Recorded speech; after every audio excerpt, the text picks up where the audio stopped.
Hello everyone, Ken and Loy here, back with more Sword Online Fatal Bullet, and the August update happened about 2 or 3 weeks ago now that I'm recording this, and just to go briefly over what all the changes were, just so that I have it kind of documented here.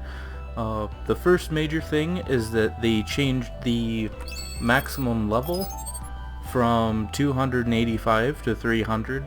And then they added 3 hardcore co-op missions for level 300 as well. Last update in April, they added level 285, and now they added level 300 ones. Those new ones also added more Type Z weapons. I'm not exactly sure what all is special about them other than their appearance. So, with that also, we got another message from Levere regarding that. Just an invite to a few tough quests. Hey there, from what I can tell, it seems like you've got a lot of free time on your hands as usual. Then why not come out and hang out with me? I've got 2 special co-op quests, special invitation, and special challenges for you to try out in the governor's office lobby. These are extremely tough quests. I worked on day and night to ensure they'll kick slackers like you to the curb. So if you think you can just breeze through them and have a fun time, you've got another thing coming. Anyway, can't wait to see you take a step at them. Good luck, you'll really need it. Okay, now this is the type of thing that I was kind of disappointed that when they added Levere to your party, or at least in normal mode, they only had two different messages from her. One was just saying that, oh hey, I'm on your friends list type of thing, and then one affinity related message. Like, I kind of wish that we had like 1 or 2 more messages in just like this. That would have been great, but with that, yeah, that was kind of great to hear Levere taunt us just a little bit. There is also another cutscene relating those, but I'll get into that in just a bit. So another thing they added was a bunch of various outfits, and I'm actually wearing one of them. So once we get to the metal trader here, 貴重品が多いのでよく考えてくださいね. So here are the ones, so here they are. So the Nocturnal Lonson coat and Daybreak Lonson coat. It says a special outfit said to increase its wearer's ability to create happiness and harmony in the community. Something about it makes you want to wear it 24 hours a day, 365 days a year.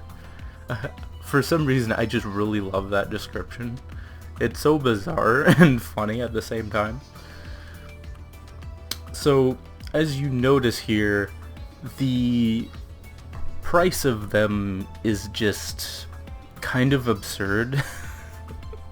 2,000 attack medals, 1,000 support medals. Support medals, in my opinion, are by far the easiest to get. And then weapon medals. So these outfits are like kind of from what I can tell, are for the people who've been playing this game for quite a while and have stocked up like tens of thousands of medals and just to spend them all. I actually needed to do a little bit of metal farming to get at least a few of these. So the Nocturnal Lonson and the Daybreak Lonson, they're basically variations of Kirito and Asana's outfit. For Kirito's, it's kind of like he has shorter sleeves and he's wearing shorts instead of pants. And then this one is just kind of like a more revealing version of Asana's outfit. Personally, I like Asana's outfit better, But this one, you have 2,000 support medals and 1,000 attack medals instead. And then the same 500 weapon medals. And then the military and army waitresses, they are 2,000 weapon medals and then 500 of each.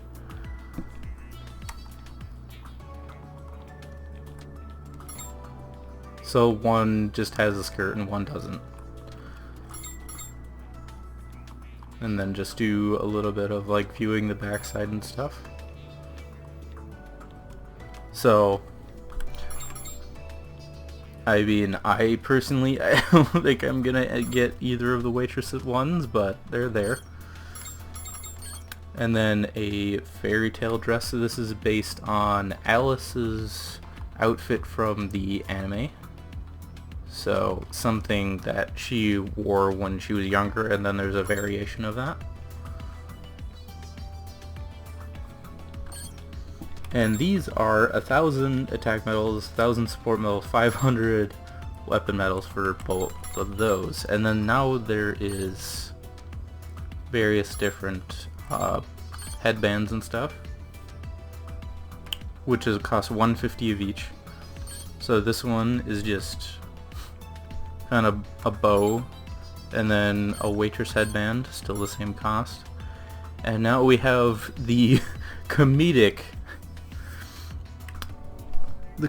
ones. So we have Prince Head, which I'm not entirely sure where that's from, to be honest. And then we have Pac-Man. Puka goggles from Dig Dug. So just these. Oh, I guess it's from Katamari Damacy, if I'm saying that right. But the thing is that I love comedic, ridiculous things like this in video games, but look at the price of these. You have to have 5,000 medals of one type in order to get these, and it's just kind of like, why would I spend that much on... I mean, I might get the Pac-Man one at some point if I feel like it, but I just don't... I couldn't justify that price. The other thing is that all these outfits, like, they cost over, like, thousands of medals and stuff. I mean, I'm glad that they added more outfits, but at the same time, I just don't think... For me personally, I just didn't think that they were like special enough to justify the ridiculous price. But I mean, at the same time, I guess it's something to work towards. If you have nothing better to work on, I guess. But those are the main outfits that were added, and accessories. So that's quite nice. So going back to the room, actually before I forget, there's one thing that I'll view in Kirito's room. They added a new type of chip that allows Elizabeth to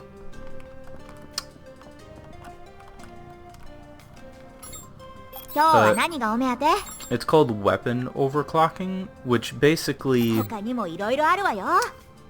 not 100% sure how this works, because as you can see here, each one has enhancements left number, and depending... I think it all depends on like the weapon rank and the rarity. So as you can see here, 83, 75.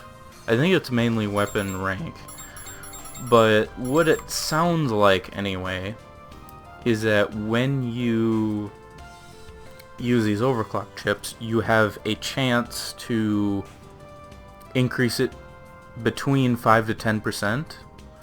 And I'm not 100% sure, but from the sound of it, that just means you have X number of chances to roll between those numbers. I mean, that's what it sounds like. Obviously, I haven't actually gotten any overclock chips to actually test that or try it out for myself.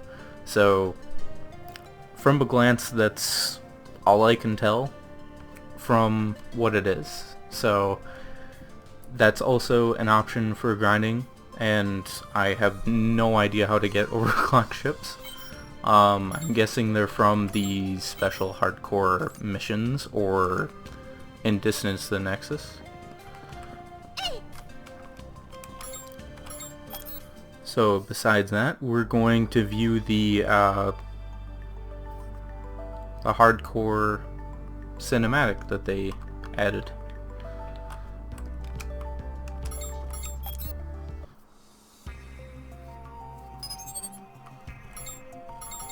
So this was the last one, Special Invitation, and now it says Special Challenge.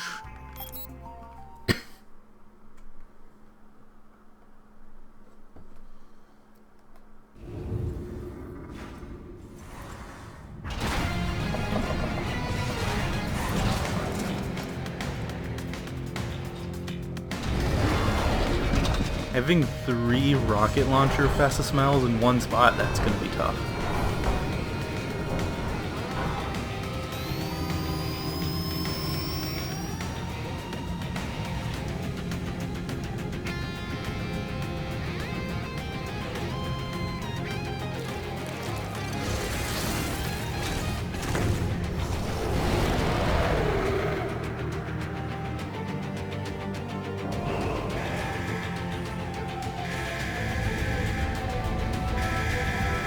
So we have another tank walker, more like just a walker type boss. Honestly, I really am glad that they made these cinematics. It kind of gives you an idea of what you're up against before you even try it, but at the same time it kind of gets you hyped to actually try them out in a sense too. So that was that. I think, I don't know if I'm actually going to be able to do any of them.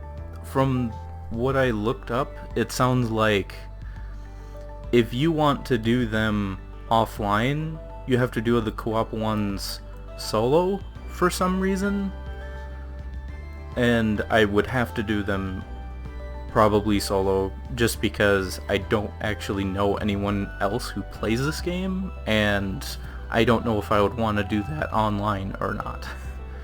So, and I can definitely tell I am not skilled enough to actually do any of these. Especially if they're as hard as it sounds like. I wouldn't have the skills to actually do them by myself.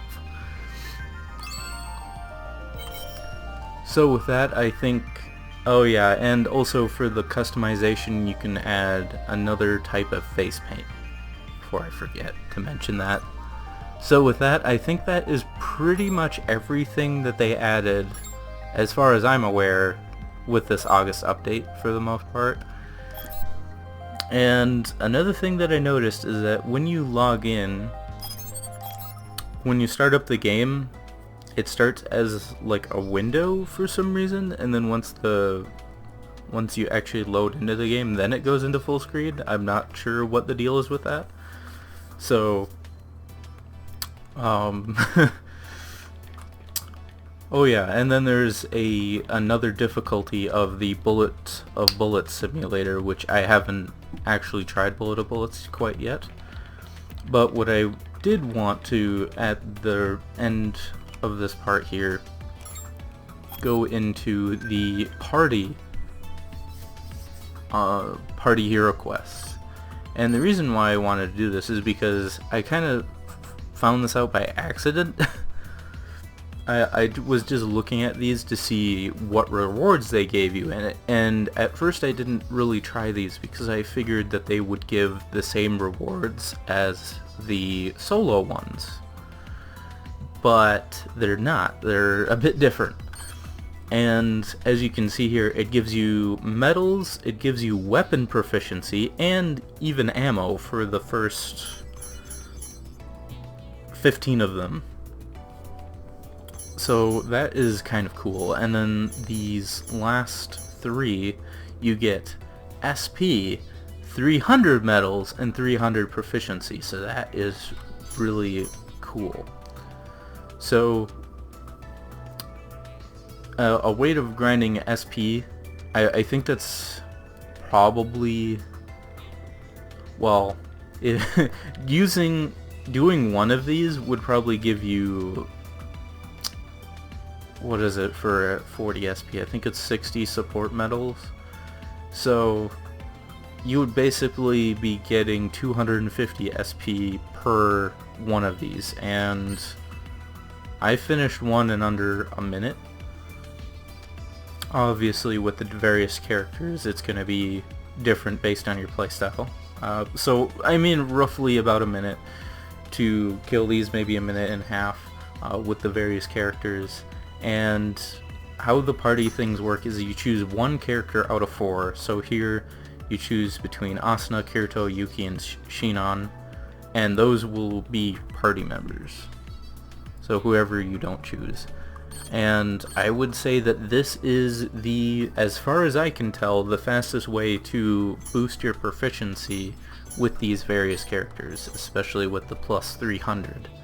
I kind of found it hard to actually have my party members get proficiency since I'm the one mainly finishing stuff off.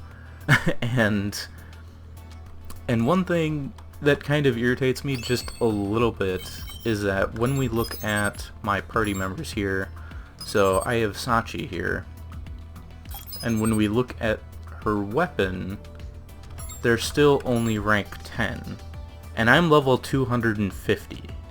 So, like, what level do they finally get rank 11 weapons? And that is quite important because for certain weapons, sometimes the damage nearly doubles when it goes from rank 10 to 11. So the fact that I'm level 250 and they don't have rank 11 weapons is kind of irritating a little bit. I probably need to get them to 270 before they get rank 11 weapons, but it's just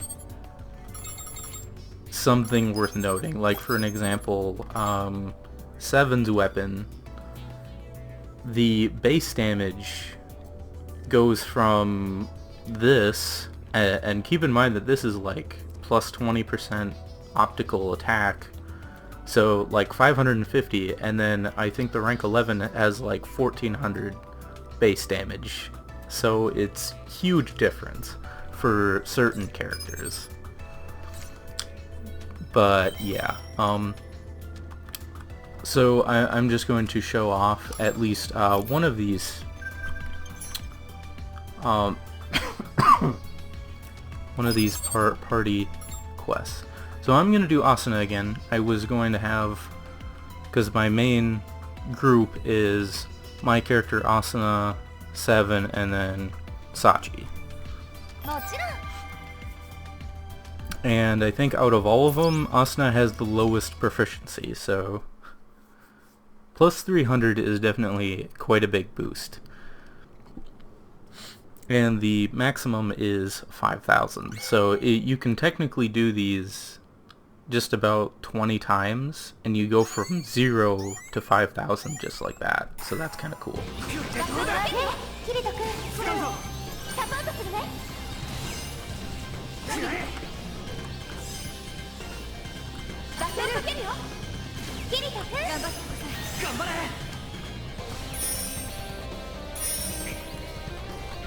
And what is kind of interesting is that they even have what seems to be unique dialogue in this mode as well.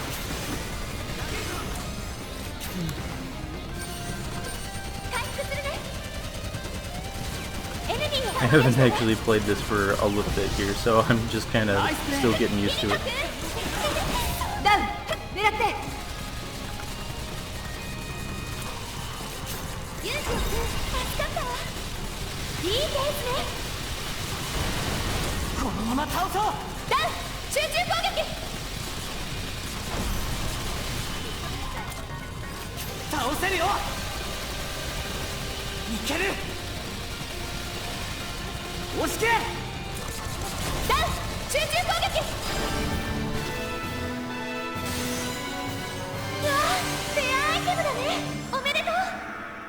So not super difficult, I would say. But also another important thing is that they actually do give you item rewards, weapon rewards for completing the party ones. In solo, you didn't really get anything other than the accessory ticket thing. But as we look here, we have unappraised handgun and unappraised launcher. But one thing I want to note is that they do actually give you, I'm guessing you have to have Dissonance to the Nexus for this, but they do actually give you some weapons from Dissonance to the Nexus. If I can find it here.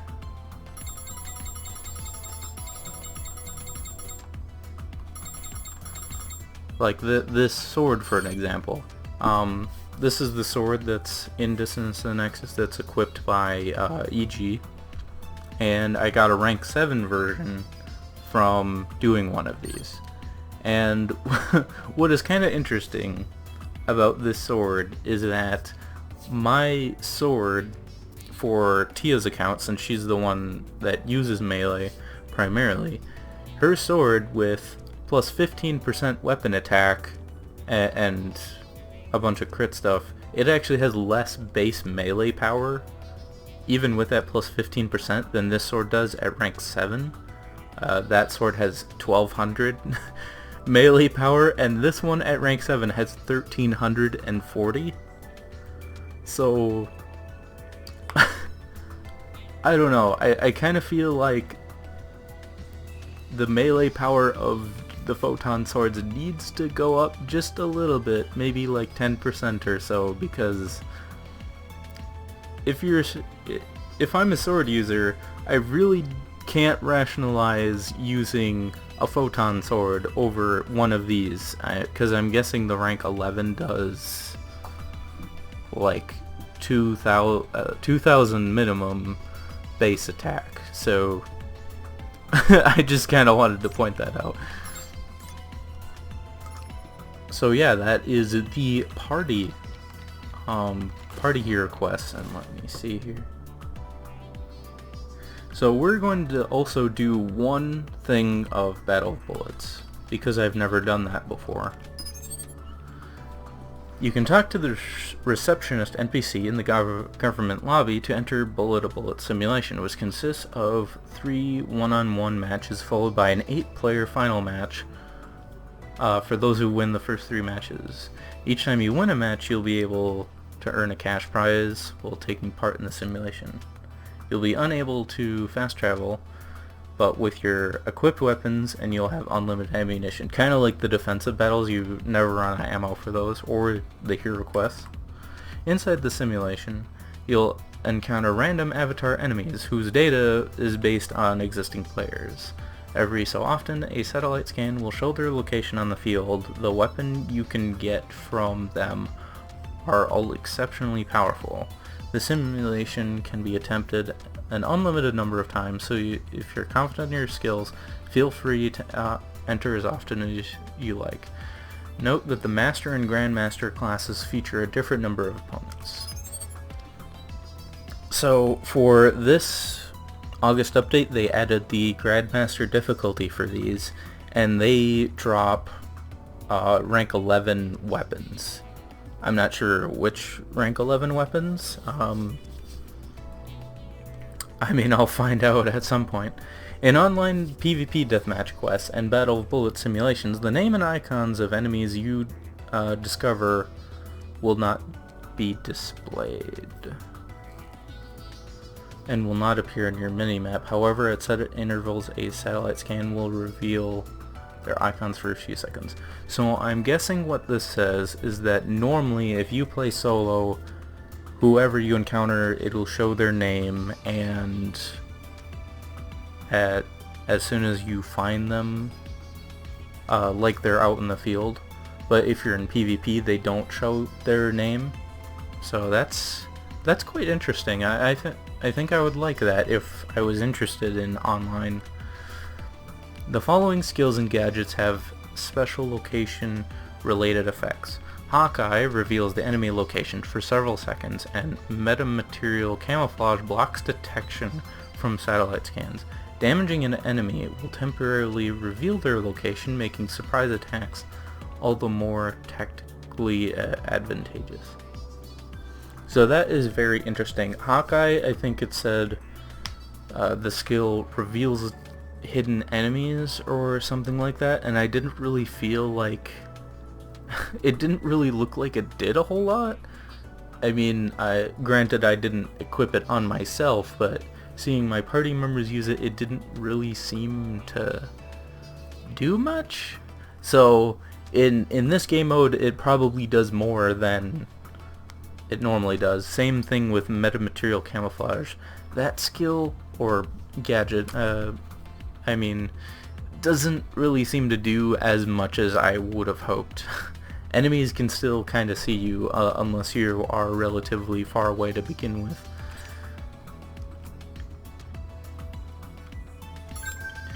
So we have level 60 for bronze, level 110 for silver, 160 for gold, 190 for master, and 300 for grandmaster. And as you can see on these various things, they have different amount of enemies. When you go from gold to master, they have double the amount in the last fight, and then it has a great deal more in especially the second and third battle.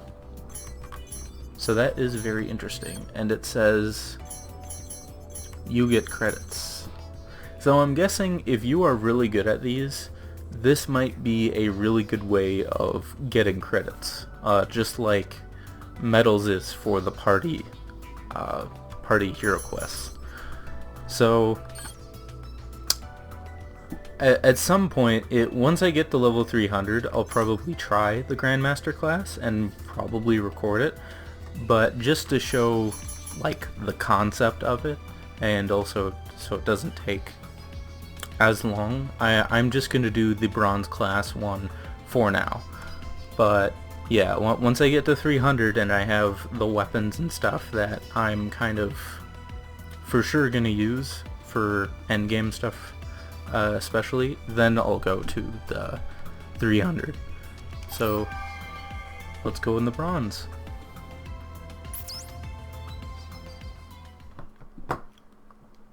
And I'm kind of curious to see how different it is in comparison to like how the anime portrays it, or how the death gun scenario kind of went as well. It already looks quite a bit different.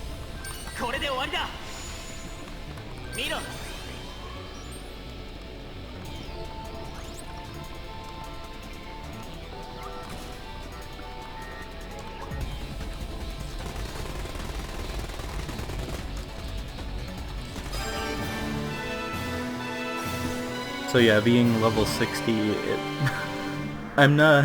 it's definitely not gonna be hard by any means.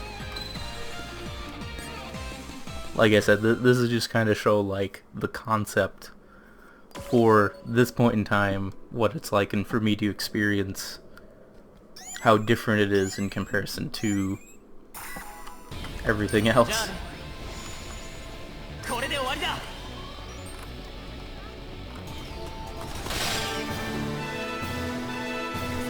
Shot down Elizabeth.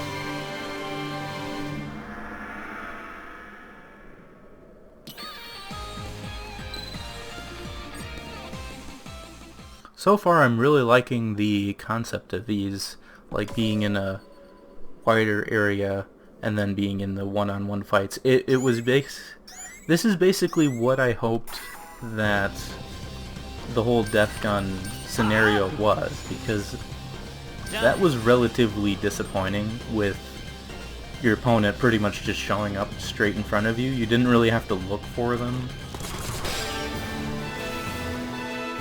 Oh, and it looks like they even have traps in here. So then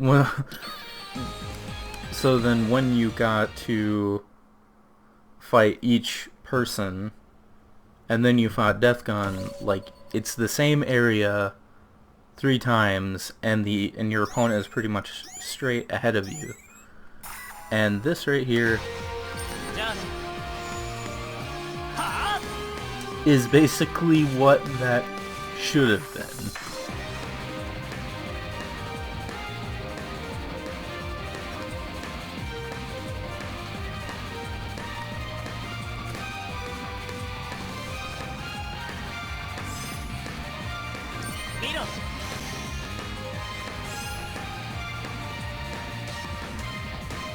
Oh, I see him.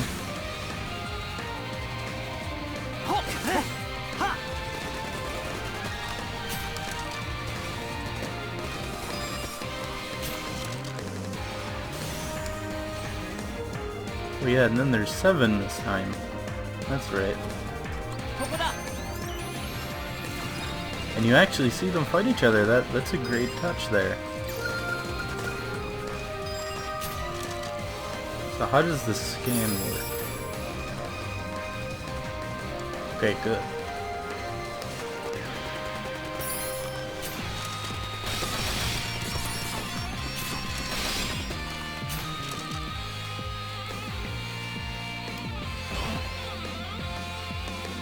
Oh, and this, it looks like this is how you get Pita Hui's weapon, East and West Plus.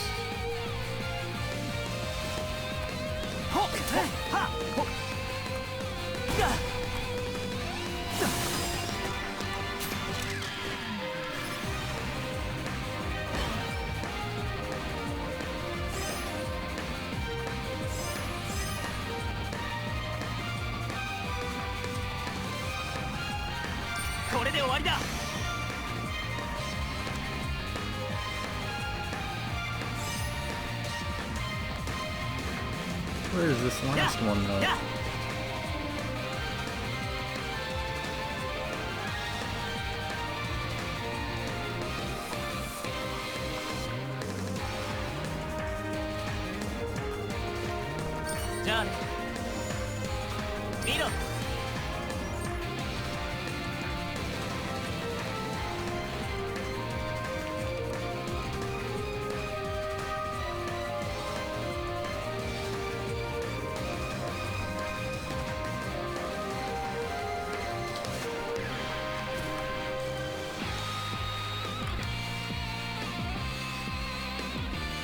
So I think I'm pretty much just waiting for the scan at this point because I'm not seeing them.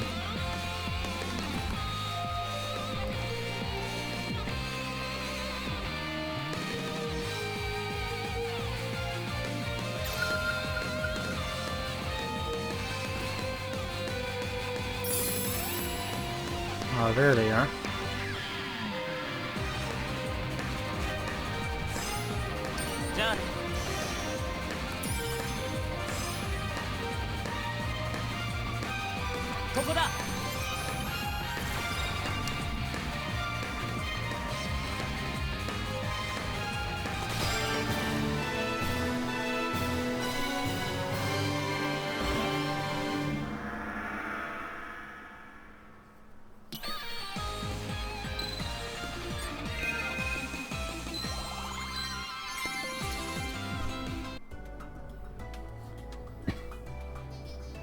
So yeah, that was the Battle of Bullet Simulator, and I gotta say,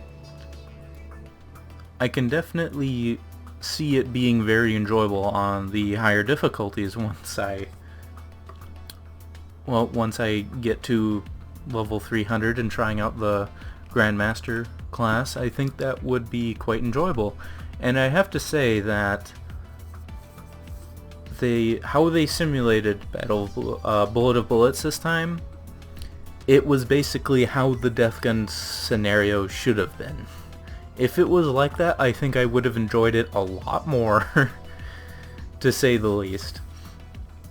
And now that I think of it, one other thing that they added in the August update was that they increased the amount of rewards you can get up to 160 million bounty.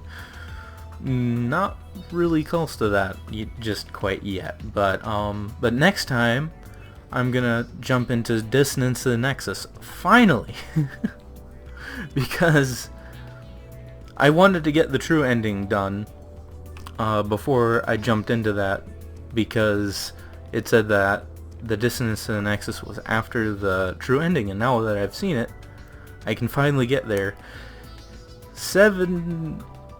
Nearly 8 months after it's been released. Finally, I can get to it. So,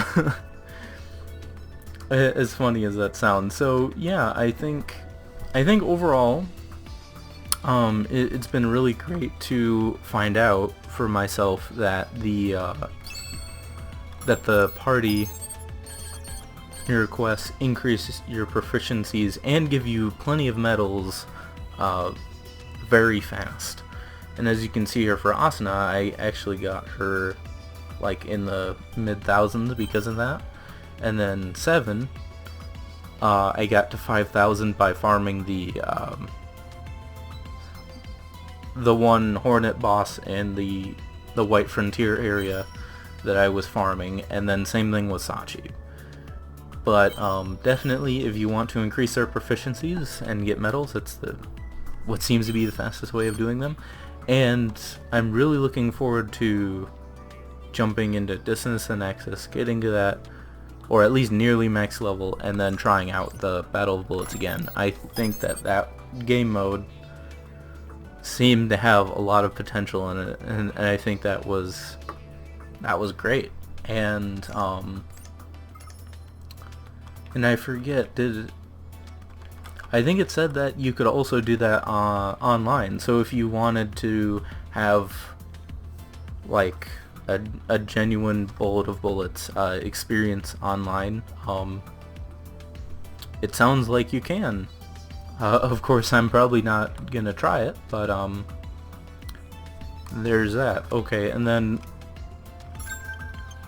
I guess one last thing to point out is that if you want to do the defensive battles again, I didn't really enjoy the defensive battle, like doing it in the story mode, so I'm not going to do these, but you can get credits from them. I'm not sure why they don't have like a level 250 and 300 defensive battle yet, but it's there.